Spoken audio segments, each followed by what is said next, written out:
Antara produsen, konsumen, dan juga pengurai adalah komponen yang saling ketergantungan. Tidak ada makhluk hidup yang bisa hidup tanpa adanya makhluk hidup lainnya.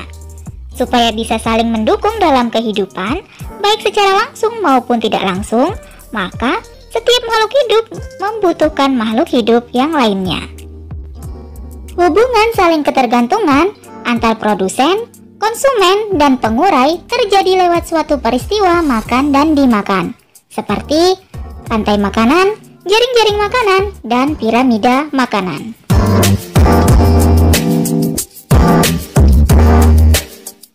Rantai makanan adalah peristiwa makan dan dimakan dalam suatu ekosistem dengan urutan tertentu.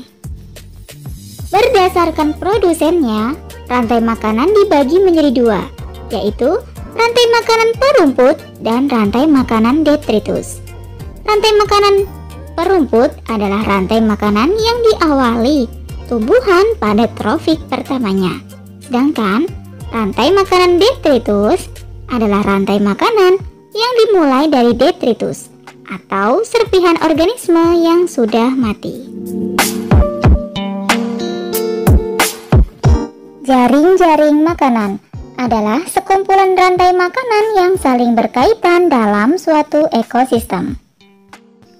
Perhatikan gambar jaring-jaring makanan tersebut. Nah, tadi disebutkan bahwa jaring-jaring makanan adalah kumpulan dari rantai makanan. Nah, sekarang kita sebutkan ada berapa rantai makanan pada jaring-jaring makanan tersebut. Nah, ingat, rantai makanan ini selalu diawali oleh produsen. Produsen adalah makhluk hidup yang dapat menghasilkan makanan sendiri. Nah, dalam kasus ini, dalam jaring-jaring makanan tersebut, yang berlaku sebagai produsen atau yang dapat menghasilkan makanan sendiri, ini adalah tumbuhan. Maka tumbuhan nanti ditulis terlebih dahulu. Jadi rantai makanan yang pertama, ini bisa kita lihat, tumbuhan dimakan tikus, tikus dimakan elang, dan elang dimakan jamur. Ya, elang mati dimakan jamur. Bentuk interaksinya kita bisa tulis, tumbuhan berlaku sebagai produsen, tikus berlaku sebagai konsumen tingkat 1, elang berlaku sebagai konsumen tingkat 2, dan jamur berlaku sebagai pengurai. Oke, sekarang rantai makanan yang kedua. Kita bisa lihat, masih tetap di tumbuhan karena tumbuhan adalah produsennya.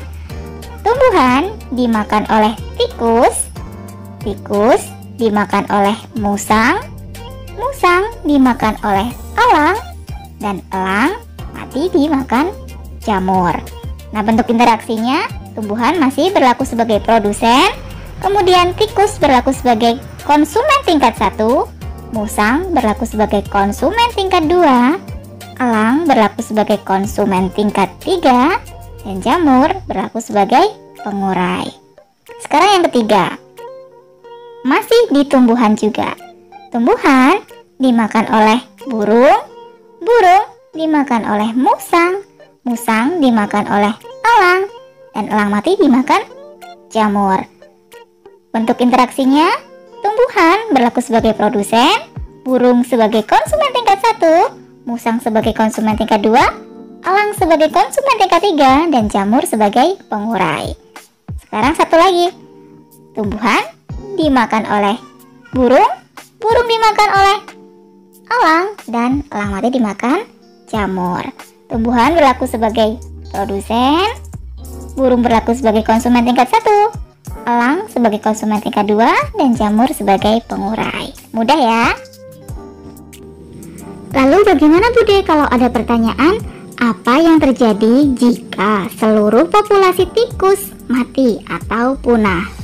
Nah, maka jawabannya, populasi musang dan populasi elang akan menurun atau semakin sedikit, karena musang dan elang kan makan tikus. Kalau tikusnya punah atau mati, otomatis musang dan elang akan kehilangan makanan. Sedangkan populasi tumbuhan akan semakin meningkat atau semakin banyak. Piramida makanan adalah gambaran perbandingan antara produsen, konsumen tingkat 1, konsumen tingkat 2, dan seterusnya. Dalam piramida makanan, ini diisi oleh urutan rantai makanan. Jadi mulai yang bawah diisi oleh produsen, kemudian konsumen tingkat 1 dan seterusnya. Di dalam piramida makanan juga, semakin ke puncak, biomasanya atau jumlahnya akan semakin kecil atau semakin sedikit. Ya anak-anak, Assalamualaikum warahmatullahi wabarakatuh.